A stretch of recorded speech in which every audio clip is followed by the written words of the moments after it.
Hello. So I haven't done a video in a few days, mostly because life is sort of catching up with me, and I haven't been able to catch up with it.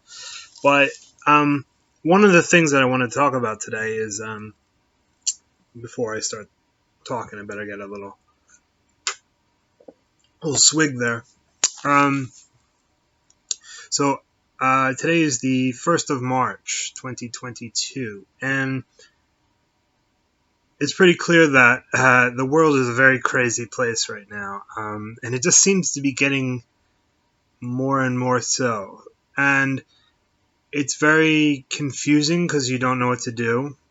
If you read life or history as a book, then you know that there's something after it. But when you're in the middle of history, it's very difficult to see your way out of it. Everything looks like a disaster all the time, and there's very little you can do about it.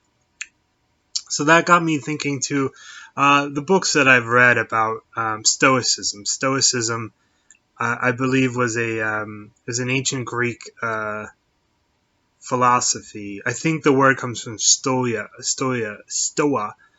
which was the porch or sort of the outside area of ancient Greek buildings, and people used to hang outside and talk about philosophy there. So that's, it's not as fun as the concept. We want things to be a little bit cooler, but it really just comes from a bunch of people sitting around on a porch. Excuse me. With that said, if you read about Stoicism, our modern English term Stoic kind of means not being very emotional, never having highs or lows, just being in the middle. And to a certain extent, if you read sort of the more hardcore text of Stoicism, like Epictetus, he was very extreme in his Stoicism, and to a certain extent, the concept of not having highs or lows is slightly true. But from what I've gathered, is that it really comes down to this: it's reacting a certain way to what's going on. So nowadays is a very personal, in my personal life as well as the world outside. It's a very good example of of Stoicism and how to practice it. Stoicism. Well, let's just look at all the shit I've got going on in my life and see how a Stoic would approach that. So, in sort of the big world things, you have now Russia has invaded into the Ukraine. If you turn on the TV, you'd be really hard pressed not to find something about Russia or the Ukraine, or sort of the things on the side like NATO, or the president's reaction or the prime minister's reaction or whoever the leader is talking about it. Even I was trying to watch a hockey game last night. So I'm not at home. I live in Philadelphia, but I'm actually just outside of Washington, D.C., visiting my dad and visiting my mom in the hospital. So I just decided to come down here for a little bit. And I turned on the TV and I was watching a game, Washington Capitals versus the Toronto Maple Leafs. And a couple of the players on the Capitals, since it's a Washington broadcast, one of the most famous players in the world is a Russian player, and he's basically trying to avoid any talk about this. I can't say I blame him. He is a professional hockey player, and he has to keep his focus on the game rather than very external things that he has no control over. So what, like I say, it's really kind of hard to get away from this Ukraine thing. It's always sort of in the periphery of your mind, even if you try to hide from it. And even just before, as crazy politics are going on in this country, um, if you are of a political nature, basically it's like a civil war, of more rhetoric and philosophy. Like, the two major parties in America, the Republicans and Democrats, just do not see eye to eye. They don't get along. They can't stop saying bad things about each other.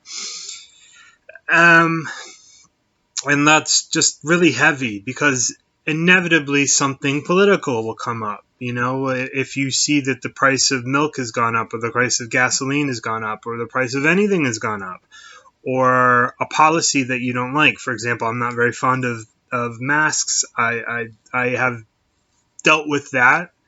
I don't agree with it, but then again, I'm not running City Hall or, the governor's mansion or anything like that, so I have no say in that matter. I guess on election day, coming up in November, I can have a say, but it might not even be an issue then. Um, and it's depressing. It's depressing to know that people are going, sparring uh, over such things. They might be important things, but it is depressing that people uh, have so much hatred for each other, both in this country and the whole war going on now. Uh, and then that's sort of on the periphery. But if you look in your own life, um, there's a lot that you can't control. There's sort of external, but they're closer. There's external thousands of miles away. There's external in Washington. I guess it's not that far away because I'm just outside of Washington right now. And then there's stuff in your own life. So, I can't really discuss this without saying anything personal, so I might as well say something personal. My mom had a stroke back just after Thanksgiving, the day after Thanksgiving. And she's been in and out of the hospital. So she's in the hospital, and then they took her to a rehab unit, and then something happens, and then she has to go back to the hospital, and now she's in another rehab unit. And it doesn't seem like she's making a whole hell of a lot of progress. She had an aneurysm several years ago, and she was able to get over it. It was an absolute miracle that she was able to get back to about 80%. But I saw her yesterday, and the doctors and the nurses are kind of tattling on her, telling me that she's not very compliant in the whole rehabilitation process. And it was very strange to have to scold my mother, because I was somewhat of an annoying child who had to be disciplined quite regularly.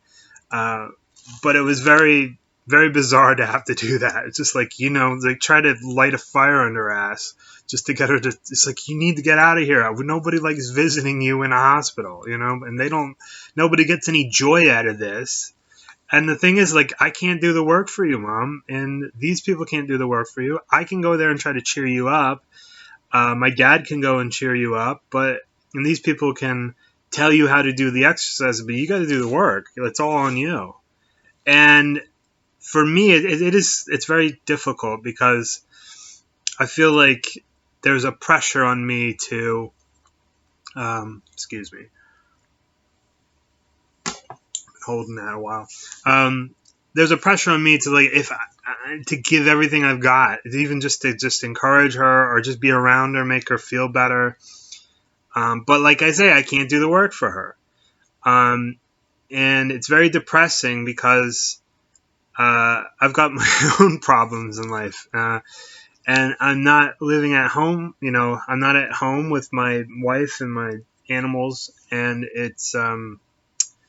I partially grew up in this house, but it doesn't look anything like what I grew up in. There's a lot of bullshit, a lot of stuff. I try to get the best frame here without piles of crap everywhere. I'm in the basement right now. And so, like I say, all of these things are external. Like, I have no control over what's going on in the Ukraine. I have no control over who the president is or who's in Congress. I guess I have a little bit of a voice, but it's really insignificant. It all adds up, I know, in the end, but nobody really cares what I think. And in my own life, like I said, I can't do the work for my mom. I have some problems sometimes with my wife, and I suppose there are some things I can do, but I'm also kind of suffering myself from uh, a lot of depression. Part of it has to do with my mom. Part of it has to do with my dad. He's not getting any younger either, and this is very taxing on him. So I feel like I have to sort of shoulder a lot of this burden, even though technically I'm not legally able to because I don't have a durable power of attorney. And I think you can only have one at a time. So he's calling on the shots, and I don't know if he's able to. And like I say, like it's very difficult for me to have a job or to find a job. I keep hearing about all these jobs not being filled, but nobody seems to be hiring. It's the same jobs on repeat over and over again. So I don't know what that's all about. I'm happy to work in the office. I will not kick up a fuss about vaccines, or I have very strong opinions about vaccines. They're not crazy. It's more of a libertarian stance on it, and I'll just leave it at that. I don't have a problem with working in an office. A lot of people these days have just totally rioted about having to go back to work in an office. But sometimes I think a lot of people don't realize that part of the great thing about being in an office is that you can turn to somebody right over your shoulder and talk to him or her. And there's a network effect of everybody being in the same room. It depends on the nature of the job. If it's very isolated work, you just present your findings. If you do research, then it really doesn't matter where you do it. But if you have to take meetings, there is something to be said for a physical presence. Anyway, that said, I have my own problems in my life with my parents, my own employment status, and sometimes my wife and I don't get along. I'm sure every married couple has problems, and we're mostly good, but there are some, overarching problems. And so I kind of ask, well, what can I do about this? So that's the ultimate thing that a Stoic would say. If you read, I think the two major things I've read is Epictetus or Epictetus. I've heard both pronunciations, and and Marcus Aurelius. Now I've read Epictetus, who wrote, or he didn't write, somebody wrote for him. I think it was Arrian, who was a historian on Alexander. He wrote or dictated or had the book is his notes to his philosophy, the Enchiridion, which is it means handbook or like manual, and the discourses. And if you read them, they are sort of, the discourses especially is like almost like a case study in Stoicism. There's discourses. There are about 4 different books, which is sort of just a way of dividing up the text. And there are probably about 20 or 30 sort of chapters, but they're sort of little episodes of how to be a Stoic in a certain theme. He's talking to a student, or he sees some leader comes to him and asks him for advice, and he gives it. And Marcus Aurelius wrote his meditations as a basically like a diary. I mean, and it was just basically trying to remember, to remind himself that you've got to keep this Stoic attitude of just do what you can do and try to just ignore the rest. It's very difficult to do that, because the world is heavy. And Marcus Aurelius himself was a Roman emperor. Imagine that. I can't think of anybody else who is actually that important to literature and philosophy, or just the way we think about the world. As a Roman emperor, that's a pretty heavy job. Um, and he had very good schooling. And anyway, if you want more on that, you probably can go elsewhere. But I was thinking about, well, how would I apply Stoicism to my life? And so the thing is, you try to just deal with the external things, just almost ignore them, or at least don't get too worried about them.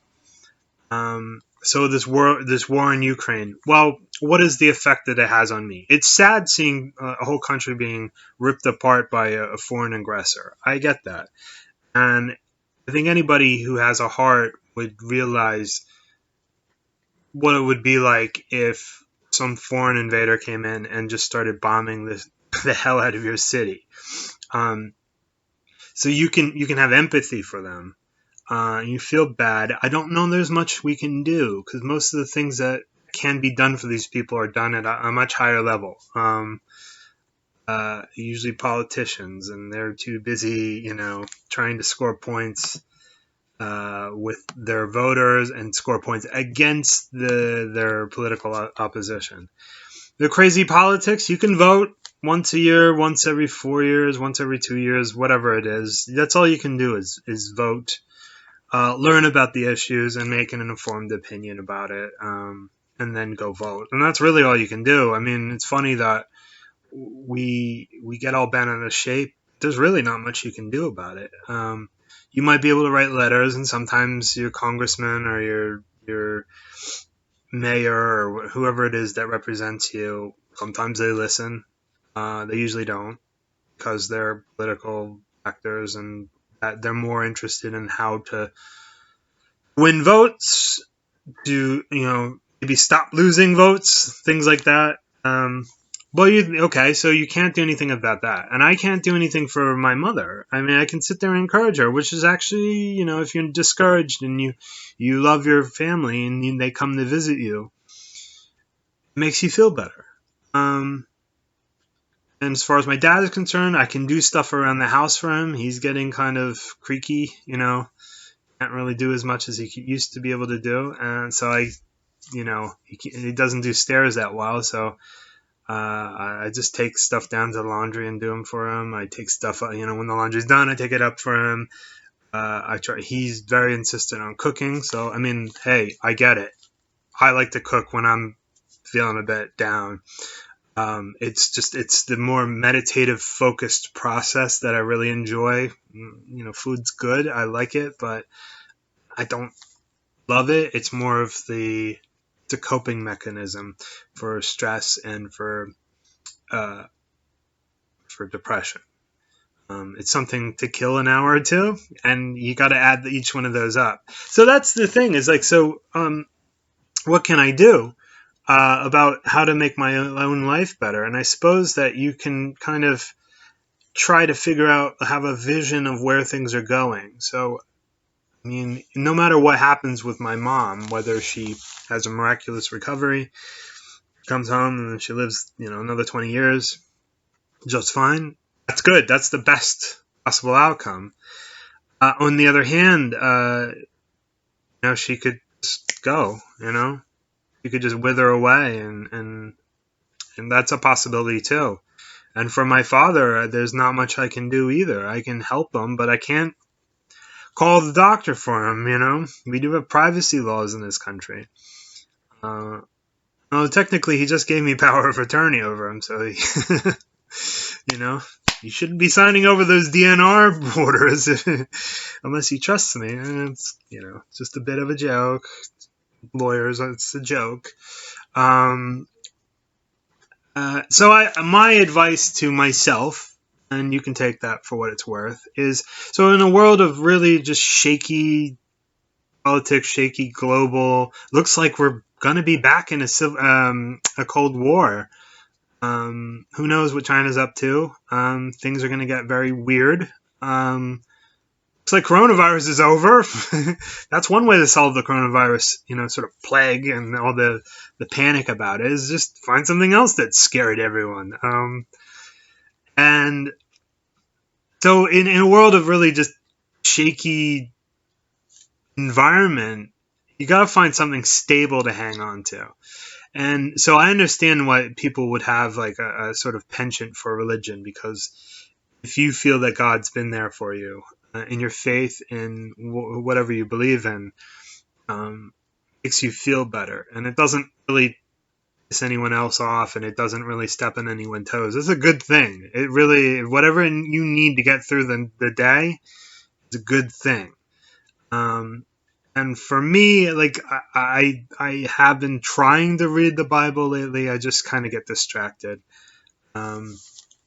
It's not always. I just get the impression that I have a very strong appreciation for the morals, for philosophy behind it, but it's just the actual supernatural stuff that I just can't really latch on to. So another thing is like, I try to find my favorite movie, right? So I try to watch my favorite movies because I know that, that's 2 hours well spent. And I try not to do it too much, because you can kill the thing you love by listening to it, watching it too much, reading it too much. You can actually kill it by just, wearing out the novelty of it. Sports is a good thing. It's a good distraction. It's interesting that the French word for entertainment is divertissement, which makes you think it's like a diversion, right? It's just something to take up your attention, which is not false, and I've been watching sports more lately because it's a good way of just getting away from the world, from all the heavy crap going on. I've been finding myself watching NBA games, which I'm not a fan of how the NBA has been handling its business as far as China is concerned, but I figure I used to be a big basketball player in high school and middle school. I kind of got away from it because I stopped growing at about 15. And the game kind of started falling apart once Michael Jordan retired. It wasn't immediately, but it started. The writing on the wall was that there are no characters in the game anymore. The last one was Shaq. He was fun, even if I didn't really like his teams. He was fun. I loved Charles Barkley when I was a kid because he was just a personality. They had tons of personality back then, and they just don't anymore. They're just kind of boring, just lifeless. Who are you? Who is this guy? But with that said, I've been watching basketball, watching hockey. It doesn't look like there's going to be baseball anytime soon. I was watching a bit of football while it was on, and it's a good. I know it's a lot of people complain because it's a waste of a couple hours, but sometimes you need that.